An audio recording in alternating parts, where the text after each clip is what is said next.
namaz Quranda 3 dəfə keçir, yazıbdır burada. Namaz ümumiyyətcə Qurani-Kərimdə 5 dəfə əmr olunubdur. 5 dəfə, 3 dəfə yox. Uca Allah Qurani-Kərimdə Nisa surəsində keçir, səhv eləmirəmsə bu ayə. Allah Taala buyurur ki, həqiqətən namaz möminlərə müəyyən vaxtlarda fərz edilmişdir, fərz qılınmışdır.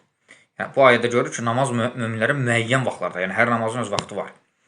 Bundan əlavə də başqa nə qədər Quranda dəlillər var namazın 5 vaxt olmağına və ən böyük dəlillərdən də biri budur ki, gündəlik 5 vaxt qıldığımız namaz ki, adları ki var, o namazın adları onların vaxtlarının adıdır. Yəni zöhr vaxtının adıdır. Məğrib məğribin vaxtının adıdır.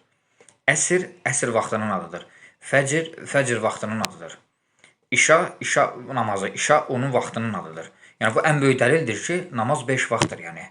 Yəni o vaxtların adıdır. Namazın adları ki var, o namazın vaxtlarının adıdır. O yüzden namaz 5 dəfə əmr olunubdur, 3 dəfə yox yəni. Yəni Quranda kim ki deyir namaz 3 dəfə keçir, 3 dəfə əmr olunubdur, o insanın dəlili nədir Qurani-Kərimdən? Bunu iddia edən insan Qurandan dəlil gətirməlidir.